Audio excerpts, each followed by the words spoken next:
The Better Together program encourages Jewish teens and their elders to work together towards a collaborative goal, and through that to learn. And it really comes out of the Jewish faith and the importance put on respecting elders and learning from their elders. The residents really enjoyed the program because they got to share their stories, they got to learn a lot of new things, and they got to eat a lot of food. And part of Jewish heritage is food. Two of the programs focused around food. One was for Hanukkah, where they came and made latkes with us. And they spoke about the different types of latkes, and we made two different kinds. We made potato and cheese. Hanukkah has always been a holiday full of family and food, and I will always look forward to this special holiday. A second time they came and they brought different foods from the Jewish heritage, like kugel and matzah and hamantaschen, and residents got to taste it and learn the history behind it. I did enjoy it. What was your favorite part? Eating the hamantaschen. Eating the hamantaschen. Which flavor did you enjoy the most? I used to make prune hamantaschen many years ago. This year we've been exploring, how do you strengthen your empathy? How do you learn how to empathize with different groups? Another resident recommended that we all take a trip to the Center for Civil and Human Rights, and we made that happen.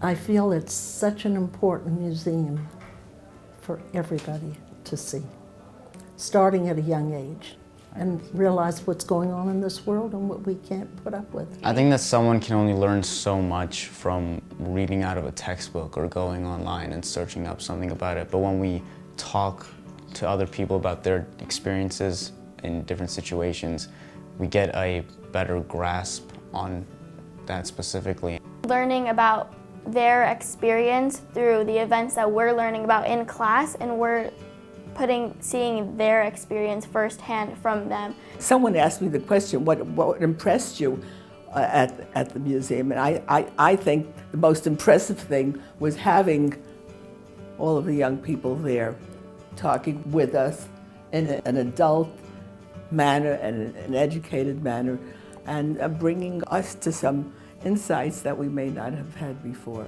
It was a wonderful trip for me personally.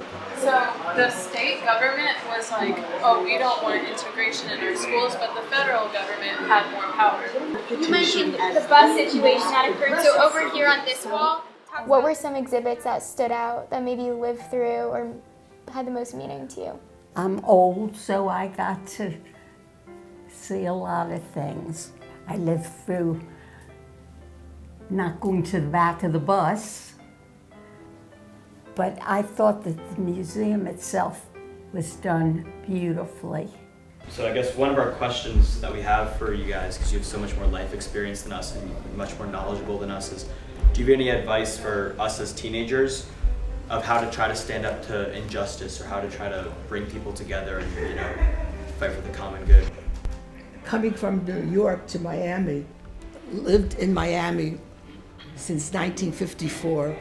It was a very difficult experience for me to see water fountains marked colored and white. But I lived through that period of time, and when finally by, maybe in the 60s, things began to change. In Charleston, South Carolina, I would get on the bus with my father, but we always sat at the back of the bus. And I was truly brought up to feel the injustice.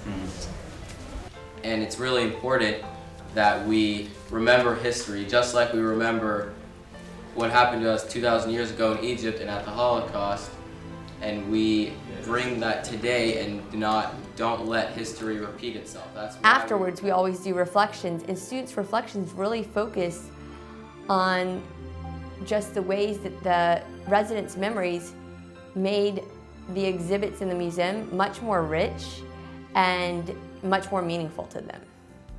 Tile Project was part of our larger school's Martin Luther King Day celebration. They were able to come up with sayings or pictures that had to do with peace and put it on a tile with a student who's much, much younger than them.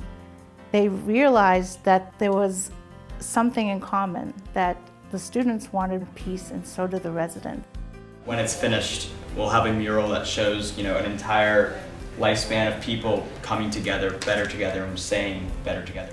I really enjoyed painting tiles. Well, I love to do artistic things if it's going for a good purpose. And those tiles have now been collaged together and will be presented as a plaque for Berman Commons. I think it's wonderful. Older people love to be amongst young people. Makes us feel young. I think we all have to just be kind and good to each other and love each other. Yeah. Well, it's nice that you're taking an interest in what we're doing or not doing. I'm happy with it. I'm glad you're here. And I hope you continue it. And I hope the administration of the school sees this as a positive way of bridging the gap. And I appreciate that very much. I think what I've taken away most from this whole experience is we all have to be respectful to each other and show love between ourselves so that we can all stay together and learn from each other. And I think that that's very powerful. It is very powerful. Love is powerful.